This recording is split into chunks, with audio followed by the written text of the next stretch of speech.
Hello guys, welcome back to the channel.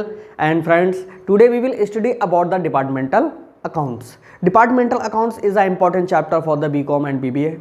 So today we will study briefly about this chapter. दोस्तों इस chapter से पहले मैंने videos कई और अच्छे टॉपिक्स पर बनाई हैं, जिसमें से बॉयज़ अकाउंट है, ब्रांच अकाउंट है, हायर परचेज सिस्टम है एंड इंसॉल्वेंसी अकाउंट है। इन सारे चैप्टर्स की भी वीडियोस आपको इसी चैनल पर हैं, वो आप देख लीजिएगा, क्योंकि बीकॉम का ही नहीं, पूरे आपके फर्स्ट ईयर से लेकर के 11th से लेकर के और एमकॉम तक का पूरा सिलेबस अब इसी चैनल पर आपको मिलेगा। ओके, आप जिस क्लास के हैं उसकी प्ले लिस्ट में जाइए और वहाँ से देख लीजिए। तो दोस्तों आइए स्टार्ट करते हैं।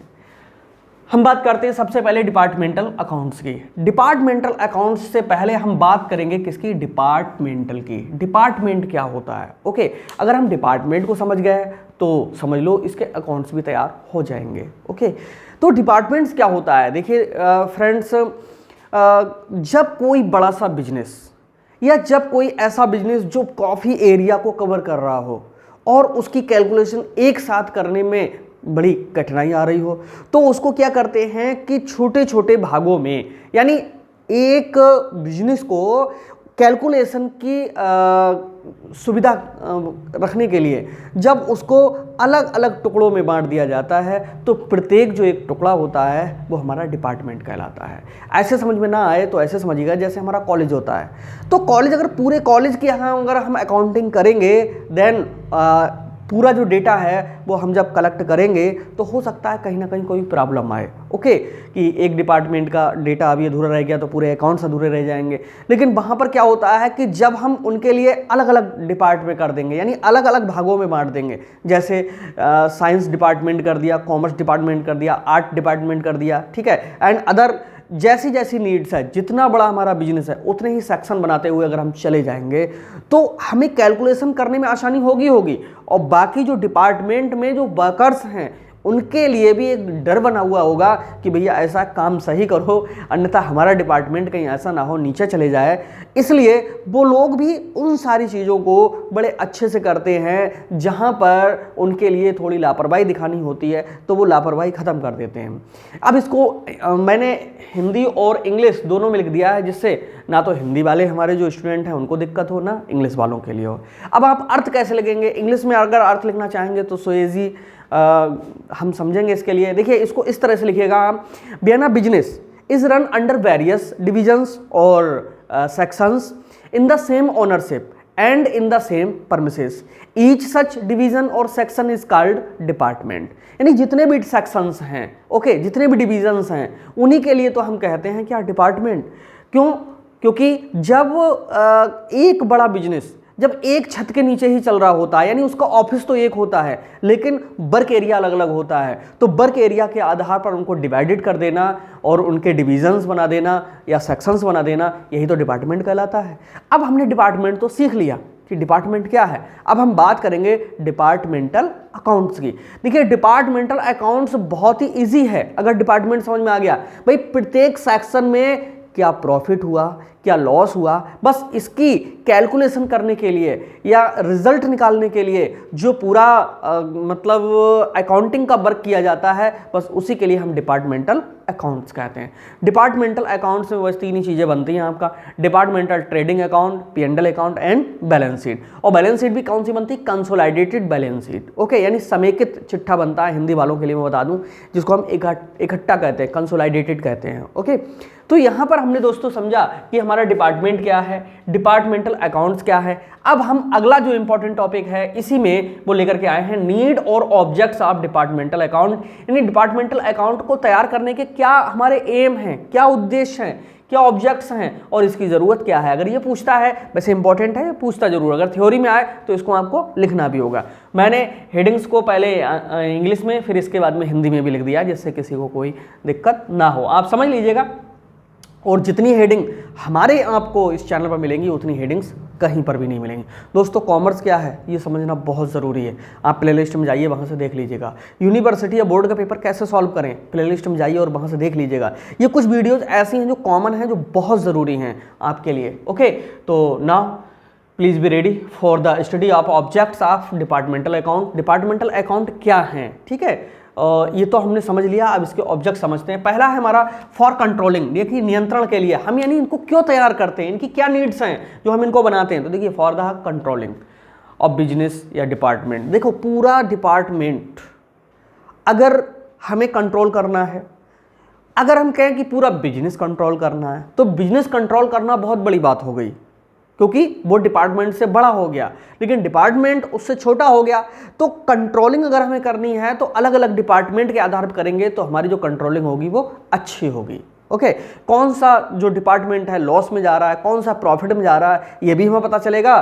तो फिर हम भाई जो लॉस में जा रहा होगा उसको क्या करेंगे, कंट्रोल करने का प्रयास करेंगे। और जो प्रॉफिट में बहुत ज़्यादा जा रहा होगा डिपार्टमेंट, उसके लिए हम क्या करेंगे, कोई ना कोई उसके लिए प्रोत्साहित करने के लिए, हम उसे मोटिवेट करने के लिए गिफ्ट वगैरह भी देने का प्रावधान करेंगे। तो ये पहला हमारा जो टॉपिक है फॉर कंट्रोलिंग द बिजनेस या फॉर कंट्रोलिंग, तो हिंदी में से कहते हैं नियंत्रण के लिए, ठीक है। यानी इनकी ज़रूरत पड़ती है डिपार्टमेंटल अकाउंट की, किसके लिए, कंट्रोलिंग के लिए। दूसरा है, और दोस्तों मैं जैसा समझा रहा हूँ वैसा आप लिखते चले जाइएगा, बुक से रटने का प्रयास मत कीजिए। और इसके जो नोट्स हैं वो आपको टेलीग्राम चैनल पे हमारे मिल जाएंगे, कॉमर्स विद संजीव सर के नाम से। आप वहाँ पर अकाउंट्स बना हुआ है वहाँ पर, ठीक है, वहाँ से आप देख लीजिएगा। फॉर द डिसीजन मेकिंग, देखिए निर्णय लेने के लिए, जो निर्णय लेने के लिए डिपार्टमेंटल अकाउंट तैयार किए जाते हैं, उसमें यह होता है कि जहाँ पर हमारे लिए डिपार्टमेंट में प्रॉफिट होता चला जा रहा है तो वहाँ पर और प्रॉफिट कैसे हो, या जहाँ पर लॉसेस होती चली जा रही तो वहाँ पर लॉस समाप्त कैसे हों, उनको हम रिमूव कैसे करें, ख़त्म कैसे करें। तो इसके लिए भी डिसीजन मेकिंग के लिए ये डिपार्टमेंटल एग्ज़ाम तैयार किए जाते हैं। और कोई डिपार्टमेंट ऐसा है कि जिसका हमें पता है कि अब ये लॉस में ही जाता रहेगा, प्रॉफिट में हम नहीं ला सकते, या तमाम प्रयास करने के बाद में भी उसे हम प्रॉफिट में नहीं ला पा रहे हैं, तो समझ लो उसको हम क्लोज करने का भी निर्णय ले सकते हैं। So second is for decision making, निर्णय के लिए। Third is for the output presentation. देखिए परिणामों को स्पष्ट करने के लिए, ये क्या चीज़ होता है, परिणामों को स्पष्ट करना वही रिजल्ट से संबंधित है, इसके बारे में बहुत ज़्यादा आपको समझने की ज़रूरत नहीं है। यानी जो डिपार्टमेंट हैं उनमें क्या क्या टाइम पीरियड में कितना कितना प्रॉफिट हुआ है, ठीक है, ये उसी के लिए है। Fourth is for the separate profit and loss, अलग अलग लाभ हानि को भी ज्ञात करने के लिए हमें ये डिपार्टमेंटल जो अकाउंट्स हैं वो तैयार करने होते हैं। अगला है फॉर प्रिवेंशन लॉसेस, हानियों को रोकने के लिए, ठीक है भाई, यहाँ से लाभ हानि का पता चल रहा है, और लाभ हानि का पता लगने के बाद में यदि कहीं से हमें लॉसेस हो रही हैं तो लॉसेस को रोकना कैसे है, हमें प्रिवेंट करना है। ओके, तो उसके लिए भी ये जो डिपार्टमेंटल अकाउंट्स हैं इनको तैयार किया जाता है। अगला है फॉर कस्टमर्स हेल्प, ग्राहकों की मदद के लिए, ये बहुत इंपॉर्टेंट है। यहाँ पर देखिए जब कोई बड़ा बिजनेस होता है, कस्टमर्स कभी कभी कम पढ़े लिखे होते हैं, ओके, तो उनके लिए कहाँ पर जाना है कहाँ पर नहीं जाना है ये बड़ी दिक्कत होती है। लेकिन जब हम अपने बिजनेस में डिपार्ट में डिस्ट्रीब्यूट कर देंगे, डिपार्ट जब बन करके तैयार हो जाएंगे, तो वहाँ पर कोई भी कस्टमर उसे सीधे बता दिया कि आप उस डिपार्टमेंट में चले जाइएगा, तो वहाँ पर क्या होता है कि उसका टाइम बर्बाद नहीं होता है और उसकी अर्ली अप्रोच बन जाती है। तो यहाँ से उसको भी लगता है कि नहीं, मेरी सुविधा के लिए भी यहाँ पर कुछ हो रहा है। ओके, तो ये जो हेडिंग है ये बहुत अच्छे से आप इसको लिख दीजिएगा। Next is for future planning. देखिए फ्यूचर प्लानिंग तो होती रहती है बिजनेस में, और जिसने भी बिजनेस में फ्यूचर को नहीं देखा तो समझ लीजिएगा कि वो बिजनेस क्या ग्रो करेगा। ओके, क्योंकि जो भी डिसीजन मेकिंग होते हैं वो सब फ्यूचर को लेकर के ज़्यादातर होते हैं, क्योंकि आज जो हो रहा है, प्रेजेंट जो हो रहा है, उसको कल कैसे बेहतर करना है ये फ्यूचर प्लानिंग पे ही डिपेंड करता है। तो दोस्तों हमारा जो बिजनेस है जिसका हम यहाँ डिपार्टमेंट के रूप में पढ़ रहे हैं, अगर उसमें कोई अगर नेक्स्ट एक्शन लेना है तो उसके लिए भी डिपार्टमेंटल एग्जाम जो अकाउंट्स होते हैं इनका एनालिसिस करना ज़रूरी होता है।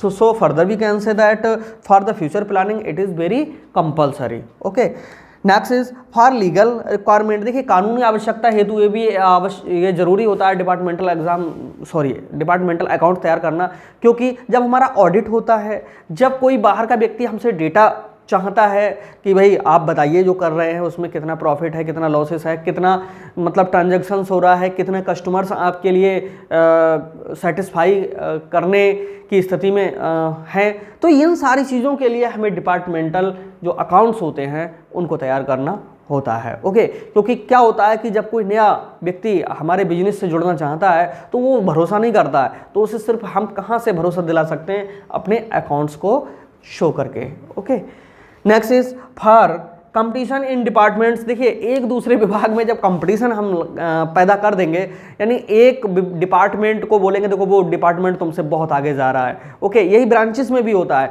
और दोस्तों departmental account and branch account में डिफरेंस इसी चैनल पे आपको वीडियो मिलेगा, बहुत इंपॉर्टेंट है आपकी एग्जाम के पॉइंट ऑफ व्यू से। ओके, उसको ज़रूर देख लीजिएगा। तो यहाँ पर जब हम कंपटीशन कर देंगे अदर डिपार्टमेंट्स में, तो क्या होगा कि वो सब लोग बड़ी मेहनत से काम करेंगे और बड़ी लगनशीलता से काम करेंगे कि हमारा डिपार्टमेंट आगे निकल जाए, दूसरा सोचेगा हमारा डिपार्टमेंट आगे निकल जाए। ऐसी कंडीशन में जो बिजनेस है वो हमारा रन स्वतः ही करेगा और जो उसका मालिक है उसको एक प्रकार से कहीं ना कहीं प्रॉफिट ही होगा डिपार्टमेंट में अपने बिजनेस को अलग अलग स्थानों पर करने से। तो दोस्तों यहाँ पर हमने समझा कि इसकी नीड्स क्या थी, ये था क्या, और कुल मिलाकर के ये जो वीडियो है ये एक प्रकार से इंट्रोडक्शन के रूप में थी। अगर आपने इसको समझा होगा तो उम्मीद है कि डिपार्टमेंट समझ में आ गया होगा, डिपार्टमेंटल अकाउंट समझ में आ गए होंगे और इनकी क्या नीड्स और ऑब्जेक्ट्स हैं ये भी समझ में आ गए। अगर इसके एडवांटेज पूछेगा तब भी यही हेडिंग्स दोस्तों यहाँ पर काम में आपकी आ जाएंगी। तो इनको एक बार फिर से देख लेंगे। For controlling, for decision making, for output presentation, for separate profit and losses, for prevent the losses, for customers help, for future planning, for legal requirement, for competition in departments. Okay, तो ये हमारी headings थी जिनको आपने अच्छे से देखा।